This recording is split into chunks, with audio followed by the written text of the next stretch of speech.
வணக்கம் மக்களே. நம்ம கார்த்திக் கதையில அக்டோபர் 30 என்ன நடக்க போகுது அப்படிங்கிறத பத்தி தாங்க இந்த வீடியோல இப்ப நம்ம பார்க்க போறோம். இந்த வீடியோவுக்கு மறக்காம லைக் பண்ணிக்கோங்க. நீங்க லைக் பண்றது தான் எங்களுக்கு அடுத்து வீடியோ போடுறதுக்கு ரொம்பவே இன்ட்ரெஸ்டிங்காகவும் ஒரு பெரிய மோட்டிவேஷனாகவும் இருக்கும். ஸோ மறக்காம லைக் பண்ணிட்டு இந்த வீடியோவை பாருங்க. நம்ம ஈஸ்வரி வீட்டுக்குள்ள வராங்க. அவங்க வந்ததும் நேரா ஹீரோவை பார்த்து, மாப்பிள்ள, உங்க அம்மா உங்களுக்காக ஒரு இடம் வாங்கி கொடுத்து வந்தாங்கல்ல, அதை கூட நீங்க சேல்ஸ் பண்ணிட்டீங்களே, அதை மறுபடியும் நான் மீட் எடுத்துட்டேன். இப்போ உங்க அம்மா ஆசைப்பட்ட மாதிரி அந்த இடத்துல நீங்க ஆசிரமத்தை கட்டலாம் அப்படின்னு சொல்றாங்க.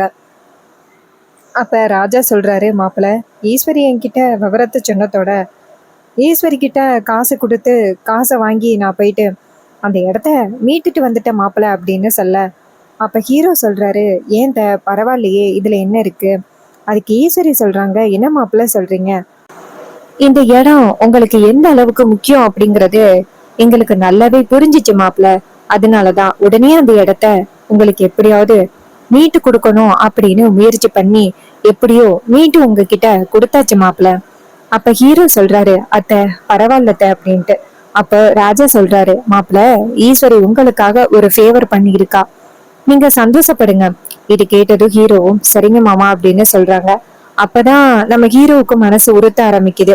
அத்தை கிட்ட பேசாப்புல உண்மைய சொல்லிடுவோம் அப்படின்னு நேரா அவங்க அத்தைய பார்த்து, அத்தை, நீங்க என் மேல இந்த அளவுக்கு நம்பிக்கை வச்சிருக்கிறத பார்த்தா எனக்கு ரொம்பவே கஷ்டமா இருக்கு. நான் உங்ககிட்ட ஒரு உண்மைய சொல்லியே ஆகணும். அப்ப ஈஸ்வரி கேக்குறாங்க, என்ன மாப்பிள்ள இப்படி திடீர்னு பேசுறீங்க? ரொம்ப ஃபீலிங்ஸோட பேசிக்கிட்டு இருக்கீங்க, என்ன பிரச்சனை உங்களுக்கு? அப்ப ஹீரோ சொல்றாரு, அத்தை, நான் உங்களுக்கு ரொம்ப பெரிய நம்பிக்கை துரோகத்தை பண்ணிக்கிட்டு இருக்கேன். இது மாதிரி நான் தான் சேதுபதியோட பேரன். உங்ககிட்ட ஆரம்பத்திலேயே நான் இந்த விஷயத்த சொல்லியிருக்கணும். நீங்க என் மேல ரொம்பவே நம்பிக்கை வச்சிருக்கிறீங்க. குடும்பத்தை ஒண்ணு சேர்க்கணும், கும்பாபிஷேகத்தை நடத்தணும் அப்படின்னு நினைச்சுதான் இந்த வீட்டுக்குள்ள வந்தேன். கும்பாபிஷேகம் முடிஞ்சதோட உங்ககிட்ட உண்மையை சொல்லிடலாம் அப்படின்னு தான் நினைச்சேன். ஆனா திடீர்னு இப்படியெல்லாம் ஒரு சூழ்நிலை நடக்கும் அப்படின்னு நான் எதிர்பார்க்கல. என்ன தயவு செஞ்சு மன்னிச்சிருங்க அத்தை. இது கேட்டதும்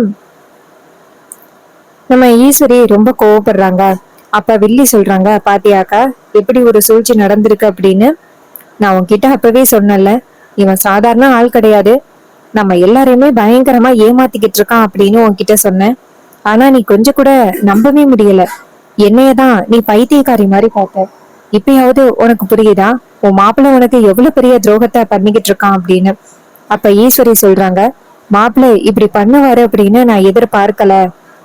நேரா ஹீரோவை பார்த்து, இங்க பாருங்க, நீங்க இப்படியெல்லாம் பண்ணுவீங்கன்னு எதிர்பார்க்கல. எனக்கு ஆம்பளைங்கனாலே சுத்தமாவே பிடிக்காது. ஆனா உங்க மேல மட்டும் நான் அதிகப்படியான நம்பிக்கை வச்சிருந்தேன். ஏன் தெரியுமா? நீங்க எனக்கு நிறையவே உதவி பண்ணியிருந்தீங்க, நம்பிக்கையான ஆளா இருந்தீங்க. ஆனா இப்படி ஒரு துரோகத்தை எனக்கு பண்ணுவீங்க அப்படின்னு நான் துளி அளவு கூட நான் நினைச்சு கூட பார்க்கவே இல்லை. அப்ப வில்லி சொல்றாங்க, என்னக்கா இது? அவனை பத்தின உண்மை தெரிஞ்சதோட ஆயுதத்தை எடுத்துட்டு வந்து மிரட்டி அவனை இந்த வீட்டை விட்டு துரத்துவ அப்படின்னு நான் எதிர்பார்த்தேன். ஆனா எதுவுமே சொல்லாம நீ பாட்டுக்கு அவனை நிக்க வச்சு பேசிக்கிட்டு இருக்க. இங்க பாருக்கா, இவ்வளவு பெரிய துரோகம் பண்ண இவனை இதுக்கு மேல இந்த வீட்டுக்குள்ள அனுமதிக்கவே கூடாது. இவனை வீட்டை விட்டு துரத்துக்கா அப்படின்னு சொல்ல, ஈஸ்வரி நேரா சந்திராவை பார்த்து திட்டுறாங்க, இங்க பாரு, நீ அமைதியா இரு அப்படின்னு சொல்ல, சந்திரா கேக்குறாங்க, என்னக்கா இது இப்படி பேசுற? அவனை திட்டுவ அப்படின்னு பார்த்தா என்ன திட்டுற? ராஜா கோவமாகி, இங்க பாரு, ஈஸ்வரி ஏற்கனவே பல பெரிய கோபத்துல இருக்கிறா. தேவையில்லாம பேசி அவளை தூண்டி விடுற வேலையெல்லாம் இங்க வச்சுக்காத அப்படின்னு சொல்றாங்க. இது கேட்டதும் நம்ம வில்லி சொல்றாங்க, இங்க பாருங்க, வீட்டுக்குள்ளேயே இவ்வளவு பெரிய நம்பிக்கை துரோகத்தை இவன் பண்ணிருக்கான். அவன் பண்ண தப்பு உங்க யாருக்குமே தெரியவே இல்ல. எனக்கு நல்லாவே தெரியும், நீங்க எல்லாருமே சேர்ந்து அவனுக்கு உதவி பண்ணீங்க அப்படின்னு. பாத்தியாக்கா, வீட்டுக்குள்ளேயே இருந்து உனக்கு எவ்வளவு பெரிய துரோகத்தை பண்ணிக்கிட்டு இருக்காங்க அப்படின்ட்டு. ஓ, பெரிய மாப்பிள்ள இருக்காரு பாரு, அவருக்கும் தெரியும். சகல சகலன்னு பின்னாடியே தெரிஞ்சுக்கிட்டு இருந்தாரு. வேற எதுக்கு? அவரு அந்த சேதுபதியோட பேரன் அப்படின்னு தெரிஞ்சுதான் சுத்திக்கிட்டு இருந்தாரு. இப்பயாவது உனக்கு புரியுதாக்கா அப்படின்னு சொல்லி கேக்குறாங்க. இது கேட்டதும் நம்ம ஈஸ்வரிக்கு ரொம்ப கோபம் வருது. அப்போ ஈஸ்வரி நேரா வில்லிய பார்த்து, இங்க பாரு, அமைதியாயிரு, நான் பேசிக்கிறேன். வில்லி கேக்குறாங்க, இங்க பாரு, இப்படியே என் வாயை அடைக்கலாம் அப்படின்னு நீ பேசுறியா? உன் மாப்பிள்ள பண்ண தப்பு உன் கண்ணுக்கு தெரியவே இல்லையா அப்படின்னு சொல்ல, ஈஸ்வரி சொல்றாங்க, இங்க பாரு, தயவு செஞ்சு என்கிட்ட எதுவும் பேசாத. அமைதியா இரு அப்படின்னு சொல்லிட்டு பேசுறாங்க. அப்பதான் நம்ம ஹீரோ சொல்றாரு, அத்தை நான் பண்ண தப்புக்கு உங்ககிட்ட மன்னிப்பு கேட்டுக்கிறேன் அத்தை. ஈஸ்வரி சொல்றாங்க, இங்க பாரு, இதுக்கு மேல ஒரு வார்த்தை பேசுன அப்படின்னா கண்டிப்பா நான் சும்மா இருக்க மாட்டேன் டிரைவர்.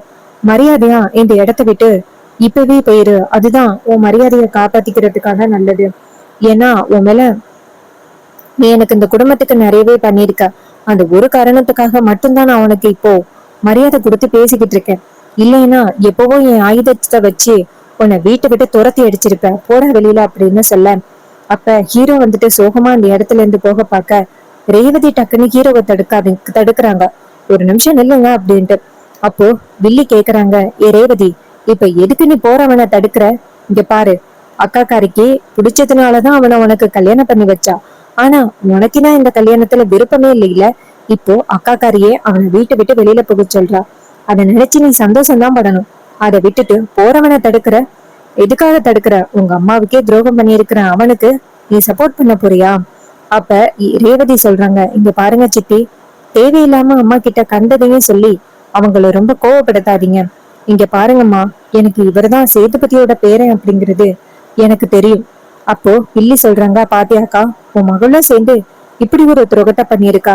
இந்த வீட்டுல இன்னும் எத்தனை பேரு உனக்கு துரோகத்தை பண்ணிருக்காங்கன்னு தெரியல. ஏ ரோஹிணி, உனக்கு தெரியுமாடி? ஏ சுவாதி, உனக்கு தெரியுமா? அவங்க 2 பேரும் சொல்றாங்க, எங்களுக்கு எதுவுமே தெரியாது, இவருதான் அந்த சேதுபதியோட பேரு அப்படின்னு. ரேவதி, உனக்கு தெரியுமா ரேவதி? அப்ப ரேவதி சொல்றாங்க, ஆமா எனக்கு தெரியும்.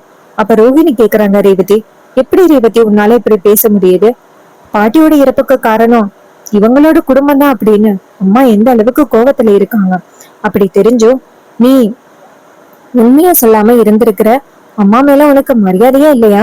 அப்ப ரேவதி சொல்றாங்க, அக்கா என்னக்கா நீ இப்படி பேசுற? உன் உயிரை ஆபத்துல இருந்தப்ப காப்பாத்தினது யாரு? இவரு தானே.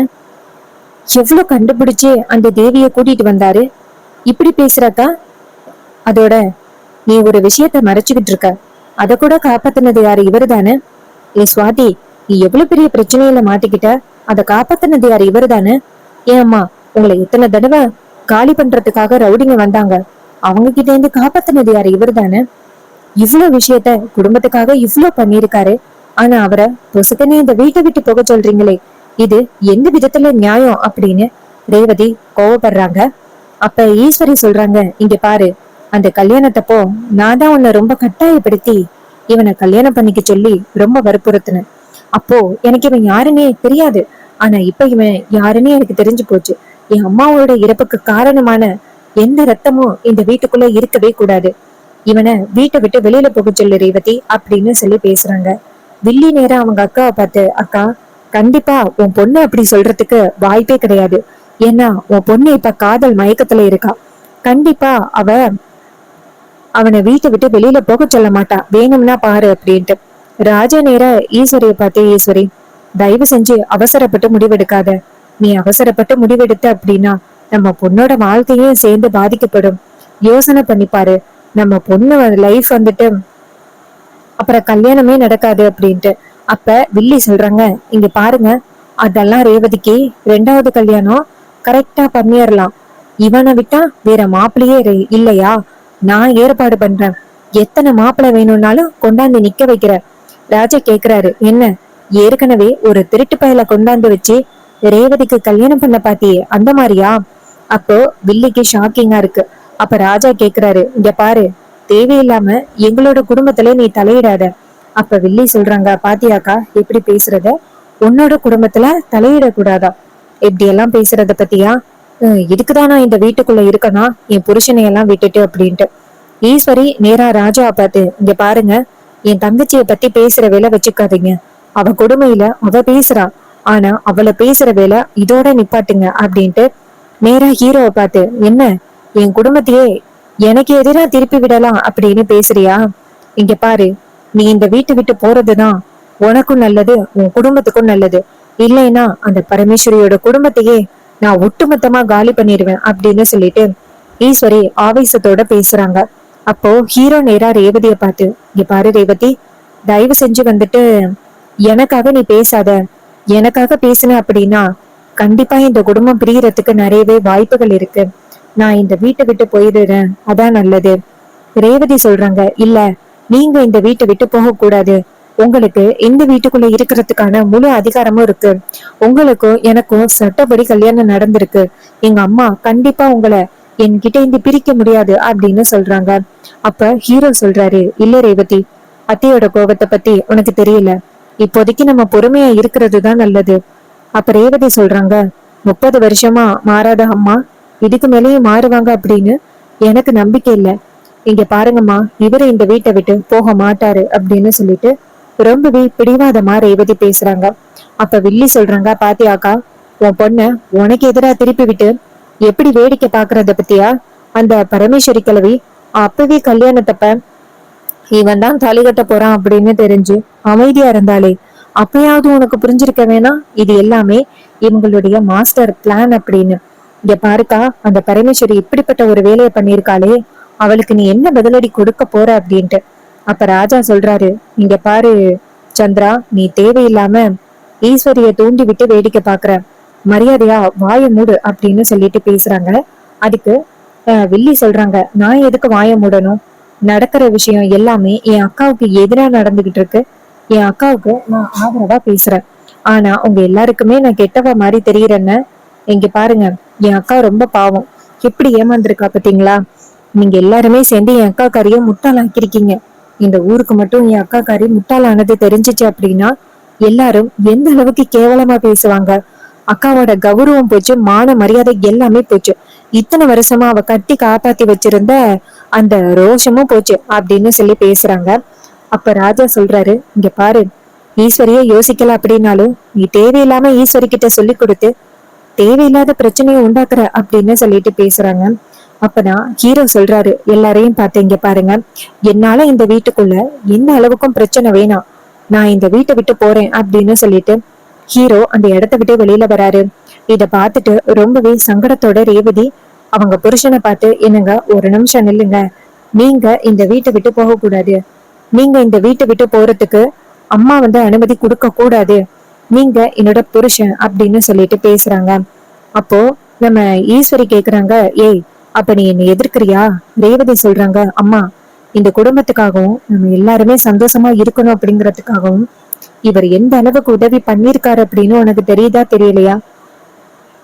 அது எதுவுமே புரியாம நீ பாட்டுக்கு இப்படி பேசுற, கொஞ்ச நேரத்துக்குள்ள இப்படி எடுத்தெறிஞ்சு பேசுற. அவர் எந்த அளவுக்கு தியாகம் பண்ணிருக்காரு தெரியுமா? அவங்க அம்மா இறந்ததுக்கே முக்கிய காரணம் யாரு தெரியுமா? நம்ம நம்ம தான் தெரியுமா? அம்மாவுக்கு அம்மாவால உண்மை எதுவும் தெரியக்கூடாது அப்படிங்கிறதுக்காகவும் தான் பிள்ளை நல்லா இருக்கணும் அப்படிங்கிறதுக்காகவும் அவங்க உயிரை விட்டுருக்காங்க தெரியுமா? இது எல்லாமே நம்ம குடும்பத்தினால நடந்தது, அது உனக்கு தெரியுமா அப்படின்னு சொல்லிட்டு ஈஸ்வரியா அடுக்கடுக்கா கேள்வி கேக்குறாங்க. அப்போ ஈஸ்வரி சொல்றாங்க, இங்க பாரு, அவன் அம்மா இறந்ததை பத்தி சொல்றியே, ஆனா ஏன் அம்மா இறந்ததை பத்தி யாராவது கொஞ்சம் யோசனை பண்ணி பாத்தீங்களா? அப்ப ரேவதி சொல்றாங்க, அம்மா, அது 30 வருஷத்துக்கு முன்னாடி நடந்தது. அத பத்தி திரும்ப திரும்ப பேசி என்ன பிரயோஜனம்? அதுல ஒரு பிரயோஜனமும் இல்ல. இதுக்கப்புறம் தயவு செஞ்சு அதை பத்தி பேசணும் அப்படின்னு முடிவு பண்ணாதீங்க. இதோட இந்த பிரச்சனையை முடிங்க. இவருக்கும் எனக்கும் கல்யாணம் ஆகிருச்சு. இவரையும் என்னையும் பிரிக்கணும் அப்படின்னு எந்த காலத்திலயும் நினைச்சு பார்க்காதீங்க. நான் இவர் கூட சேர்ந்து சந்தோஷமா வாழணும் அப்படின்னு ஆசைப்படுறேன். தயவு செஞ்சு என்னோட லைஃப காலி பண்ணிடாதீங்க அப்படின்னு சொல்லிட்டு ரொம்பவே ஆதங்கத்தோட ரேவதி பேசுறாங்க. அப்பதான் நம்ம வில்லி சொல்றாங்க, பாத்தியாக்கா, உன் பொண்ணையே உனக்கு எதிரா திருப்பி விட்டு எப்படி வேடிக்கை பார்த்துக்கிட்டு நின்னுகிட்டு இருக்கான் பாத்தியா?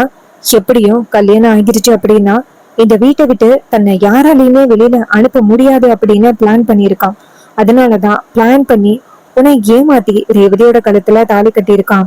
இவன் இப்பேற்பட்ட ஒரு கொடுமைக்காரனா இருப்பான்னு நான் எதிர்பார்க்கல அப்படின்னு சொல்லிட்டு பேசுறாங்க. இது கேட்டதும் நம்ம ஹீரோ சொல்றாரு, இங்க பாருங்க, நீங்க பேசுறதுக்கும் எனக்கும் சம்மந்தம் இல்ல. அத்தை, நீங்க தான் வந்துட்டு ரேவதியோட கழுத்துல தாலி கட்ட சொன்னீங்க. அப்ப வில்லி சொல்றாங்க, நீ நல்லவன் மாதிரி நடிச்சதுனால தானே அக்காவுக்கும் ஓ மேல வந்துட்டு மரியாதை வந்துச்சு. இது எல்லாமே நாடகம் தான். நீ தான் நாடகம் போட்டு இப்படி ஒரு வேலையை பண்ணிருக்க அப்படின்னு சொல்லிட்டு சரியான கோபத்துல அந்த வில்லி ஈஸ்வரியை இன்னும் தூண்டி விட்டு வேடிக்கை பார்த்துக்கிட்டு இருக்காங்க. இந்த ஸ்டோரி லைன் உங்களுக்கு பிடிச்சிருக்கா? இந்த ஸ்டோரி லைன் பிடிச்சிருந்துச்சுன்னா இந்த வீடியோவுக்கு மறக்காம லைக் பண்ணிக்கோங்க. நம்ம சேனலை சப்ஸ்கிரைப் பண்ணிட்டு பக்கத்துல உள்ள பெல் ஐகானையும் கிளிக் பண்ணி ஆல்னு செட் பண்ணிக்கோங்க. அப்பதாங்க அடுத்த வீடியோ போடும் பொழுது உங்களுக்கு நோட்டிபிகேஷன் வரும். பார்க்கலாம். தேங்க்யூ ஃபார் வாட்சிங்.